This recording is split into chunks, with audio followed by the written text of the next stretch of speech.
We're going, we're going, we're going, we're going, we're going through the country to show you how it's done. We'll spend the day together and we're sure to have some fun. Two's country, half for the day. We'll give you information and a laugh along the way.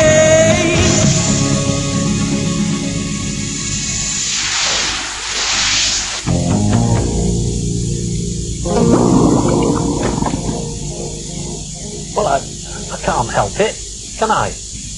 Anyway, I've brought a sponge. Listen, you shouldn't be doing it writing like that. It should be all that calligraphy stuff, because it's religious, this. See if you can teach yourself how to do it. All the way down here. I can't believe it. Chilworth, near Guildford, all those motorway service stations we went past, would you stop? Oh no, because we had to be here at dawn, didn't we? I know there's a dog show on, but that's not what we're here for. We're here to learn about religion, right back to the very beginning, about Christianity, about monastic life. Oh, it's going to be fascinating. I mean, take, for example, Jesus, the word, Yasha, Hebrew, our Saviour. That's where it comes from. We're going to learn lots of stuff like that today. Yeah, there are one or two things like the dog shows and what have you, but learning. Where are we going first? Well, we're going to the chapel. Don't make a noise, all right?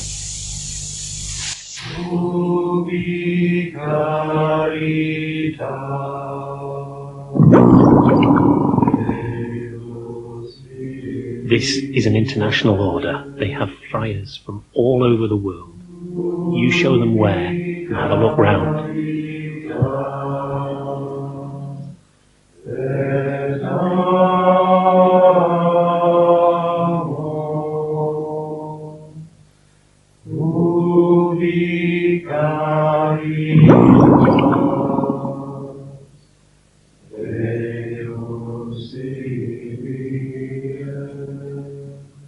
This is a lovely little courtyard which is perfect for some pondering, some religious meditation. Are you ready to ponder? Like this. Bit of a ponder. Now then, religious groups. They were here before Christ, you know. There were pagan groups. On the Red Sea, there were pagan hermits who were called therapeutai, because around about that time, if you were going to be religious, you did it on your own. All right? You didn't do it in groups. I know, it's a bit like walking through cornflakes, but we shall persevere. Talking of cornflakes, I don't suppose there's... All right, okay. Then along came Christ, and along came the Roman Empire. Now, some Christians, to avoid the Roman Empire, went to northern Egypt, and they, again, were singular in their worship. In fact, so singular, they sat on top of columns to worship Christ. Yeah. Anyway, the first real group started in the 4th century, and some of those in Ireland, close to home. Now, when the Roman Empire collapsed, the last emperor's bishop became known as the Pope. And the religious centre stayed in Rome. And in fact, that's the reason why the church uses Latin to this very day. I know it's a homemade fountain by Brother Joe. Didn't he do a nice job? Anyway, the Byzantine period followed, and that kept a lot of the Roman traditions alive as well. And then St. Benedict set up on top of a hill a little monastic gathering called Monte Cassino. Do you know what that means? It's nothing to do with laying bets. Cassino actually means gathering of people. Gathering of people on a hill. 540, he wrote down the laws, sent out the word, and monasteries set up all over Western Europe. There you go. You've got some chutney. For me, Two's Country Kitchen special chutney. Brilliant. We made that, did we? Fab. What are we going to do with this then? We're going to put it on the raffle, the tombola thing. Well, you've pushed the boat out with that, haven't you, eh? They'll be so pleased they'll make a fortune from that. What? You've got a whole batch of them. Alright, just go and hand it over. You bore easily, you, don't you? That was only a tiny bit of history. We're going to have loads more, and there's loads more to do, like helping out with the bookstore. Come on. Oh, yes. You'll find out all about it. It's only a small little fete, you see, put on once a year by the brothers. And they... What? No, they're not brothers that give you a high five. And they're not members of unions or anything like that. Completely different brothers. They're friars. Hey, listen. Do you know the difference between a monk and a friar? Well, a monk stays in the monastery, and a friar travels around. Ships from the friar. Chipmunks. That's one of the oldest gags in the world. Come on, we've got to put this up. And I've just realised why you so readily pushed us towards helping with the book stand. I don't think you'll find any Catherine Cookson. I think that should be in the Friary, shouldn't it? Anyway, let's get on with the tables. Yeah, well, when you've finished, the dog show's over there. Listen, I've found something for you. 1001 Jokes for Kids. If you want, I'll read some to you later. In the meantime...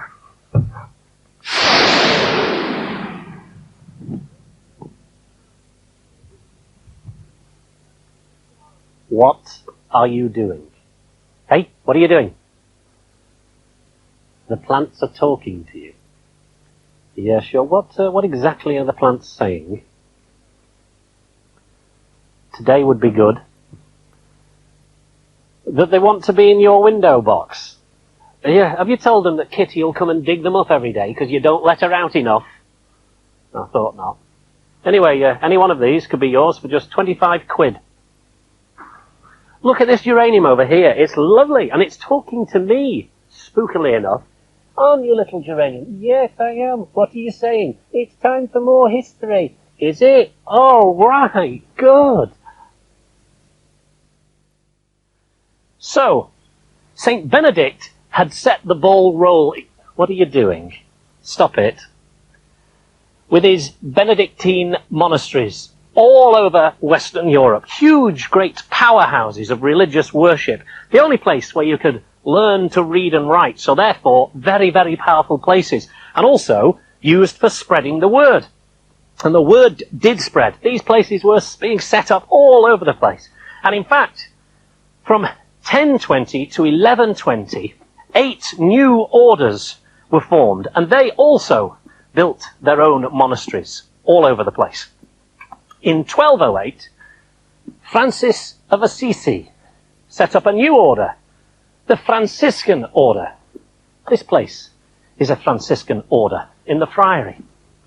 Now, he became famous because he went to the Crusades, and unlike the other Crusaders who were galloping around everywhere, bashing people on the head and saying, "Do you follow Christ?" No. Smack! Do you follow Christ? Yes. He said, this is not on. We've got to stop all this violence. In fact, he went to the Sultan, Saladin, and he went into his camp, which was stupid. You'd normally be massacred, but because it was so stupid, everyone said, let him in. He must be a bit special. And he met Saladin, and in fact, he dined with him. And he said, all this violence is not on. We shouldn't be killing each other. And Saladin, as his parting gesture, said, if all Christians were like you, I'd hand over the holy sites. But they weren't. And he didn't. What? You want to go and see the dogs. You've gone to the dogs.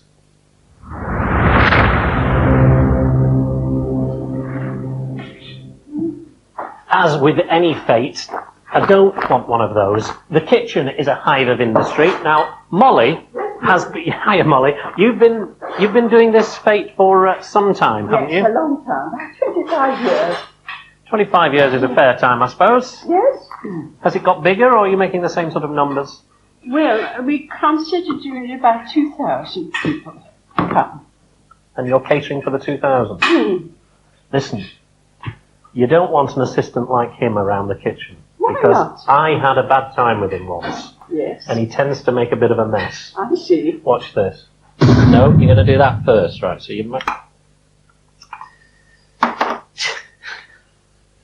Yeah. Might be quite hot. I told you, don't mess. You see, unlike our kitchen, people actually have to eat this. So be careful. Look, here's some that Molly did earlier. Aren't those beautiful? They go well, these, do they, the scones? Very well. With cream and jam in them, they go as quick as I can put them out.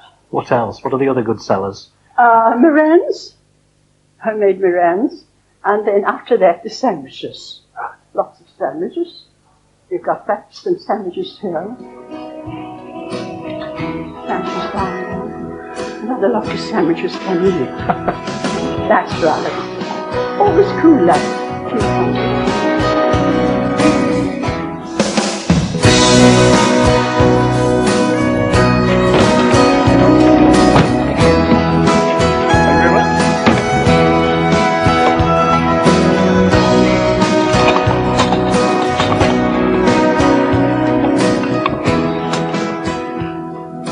Right, more religious history. It's the middle 1300s. People are beginning to get a bit dissatisfied with the church. They think that behind those grand walls, less than grand goings-on are occurring. And they're not wrong. Chaucer, at that time, writes Canterbury Tales about a pilgrimage to Canterbury. And in it, he takes the Michael out of the church very subtly. 200 years later, Henry VIII is on the throne. And Cardinal Wolsey has done a survey of the churches. And it's true! They're all giving it that, and they've got women on their arms. Not on. Not very godlike. So Henry thinks, great, because I want a divorce from my wife. So he asks the Pope, Clement VII, if he can have a divorce. And the Pope says, no. He says, well, I'm the emperor. And the Pope has no jurisdiction over the emperor. So he takes the Church of England away from Rome. Catherine Aragon, bye-bye now. Gets his divorce. Also dissolves all of the monasteries. Starts off with the little ones, then does the lot and makes a fortune because he takes all of the money off the new churches. £1 million. Can you imagine how much £1 million was then? Like winning the lottery 1,000 times. Do you know, you're probably not far wrong. And he takes the church land and he gives it to his mates. The biggest carve-up of England since 1066. Voila! After that, we get one or two new religions because people get sick of having to go to church and speaking Latin and all of the other Catholic rules. A play theatre. For me, what you got it off the White Elephant. You did pay for it, didn't you? My liege, your sword. Yeah, man. No, I'm bored of that. I'm going to do a new line. Are you ready? Look, Mrs. Trollope, here comes your husband.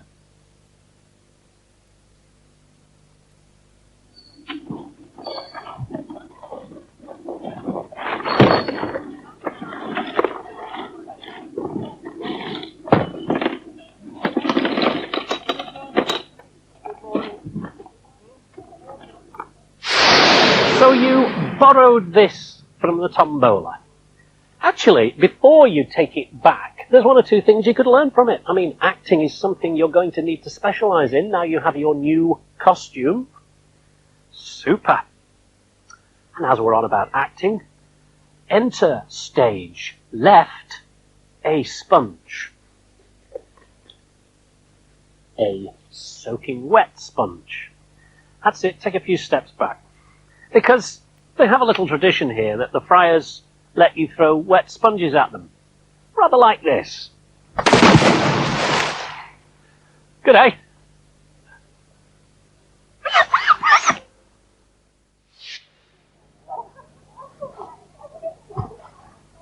Right, well it's time for the opening. Brother Joe, the microphone. Thank you. I bet they've never had it opened with someone with a camera up their nose before. Never. Here we go, have a go. Ladies and gentlemen, it's my very great honour to declare this fete of drive open. Thank you. Thank you, Joe. Thank you. Do they really throw sponges at the friars? No, of course they don't. I just made that up. I just wanted to do it. Oh, that's it. Your period in the Brotherhood is over now, is it? Well, that was short.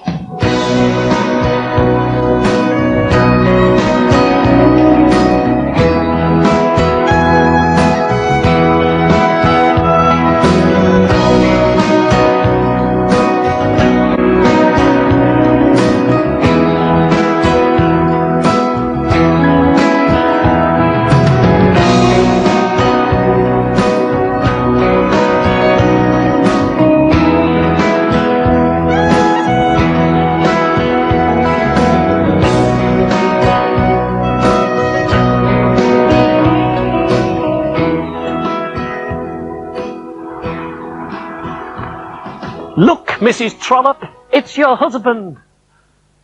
Hey, listen. Franciscan friars. Shall I tell you what it's all about? St. Francis of Assisi. He started the order, right? And they became very, very popular during the medieval period. They were always associated with education and caring for the sick. In fact, do you know that they set up centres for learning in Oxford and Cambridge and were largely responsible for those educational centres that are there today? Ta-da! Now, when Henry VIII came along, he smashed them about a bit, and they suffered just like everybody else and went off to France. Of course, then you had French Revolution, which was a bit of a problem for them as well. So they tried to get back into England. It wasn't easy, but they did eventually settle in Manchester, Glasgow, and Stratford. Do you know what friar means? Something to do with fish and chips. Frate, the Italian for brother. Here they're called frate minore, little brothers.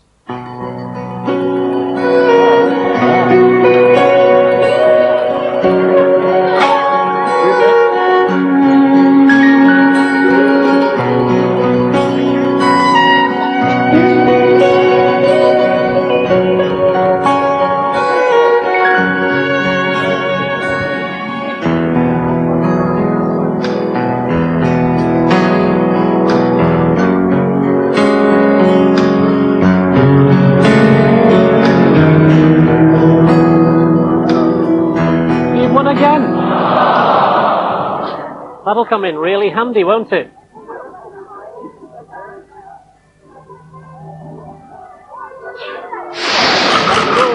Right, go. Human fruit machine. Brilliant. There we go. Right. Watch this. Spin it. Go! Oh, 2 oranges and a banana. Do I not get anything? 2 more goes. Right. Go! 2 apples and a banana. No. One more go! This is it. Go! Oh! Nothing! No! You're lucky! Told you I could do this.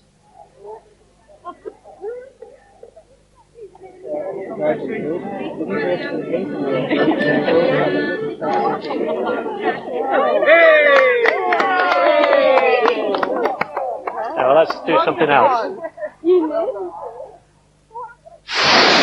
Brother Joe has been looking after us during our little stay at the Friary, and I want to ask you some very obvious questions. I apologise for them, but why did you take up the order in the first place? Oh, for many reasons. One of the first ones is that I've always wanted to be involved with people in a very close way, and I saw friars in Glasgow working with the homeless, and that really attracted me, and I thought, yeah, I want to be involved with something that these men were doing. I also went to a place in Assisi, in northern Italy, where St. Francis came from, and that was like falling in love, because I was with in a very peaceful place where I felt as if I belonged, and I thought, yeah, I want to something of this. I came back to Scotland and found out more about the friars and what they did, not just in Britain, but throughout the world. And I found out more about the whole atmosphere of being a friar, and especially the message of St. Francis, from Assisi, of the whole aspect of just brotherhood, and that everything around us is our brother or our sister, brother, son, even sister Rain today, but she's been okay today. I'm trying to imagine you coming back to Scotland from Assisi and saying, I'm going to be a friar, and what your mates might have said down the pub. They thought I was mad, crazy. They thought, but when you see a habit, you think of something negative, closing yourself off from life, but it's the opposite. Since I've become a friar, I've been very involved with people. My training is as a nurse in drug and alcohol addiction and HIV, so I've been heavily involved for years with that and some counselling. At first they thought I was crazy because, you think, here I'm going to be locked away for life. I've been in houses, not just here, but Gateshead in the North East, and the Gorbals in Glasgow, and Canterbury in Kent. Because as a friar, you do have to keep moving, don't you? Yep. Every 3 years we have what we call a provincial chapter, and the potential is you could be moved, so it's like musical chairs. So I've been moved 3 times every 3 years, and it's been good. He's got a question for you. What? I can't ask him. He wants to know, how much do you earn? Nothing. We do it for love. Haha! Nothing. Zilch. The big zero, pal. Oh, you've really changed your mind now, have you? Let me show you something. The 3 knots. What is it? Poverty, chastity. Poverty, chastity, and obedience. It's a way of life. Not your way of life.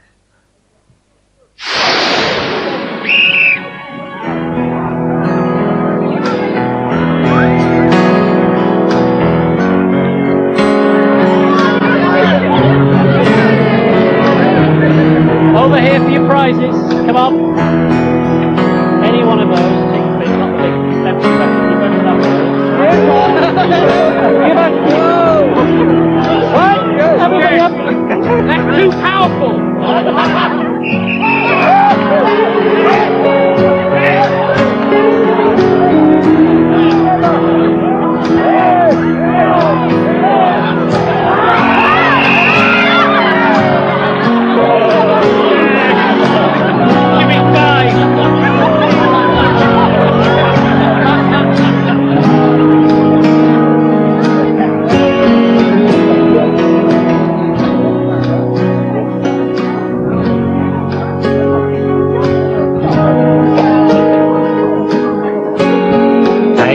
What a great day. Brilliant. So many people. Look at them all spending money. All that money being raised for charity. Well, I still haven't eaten, have I? Nothing all day. I've just been hard at it. You...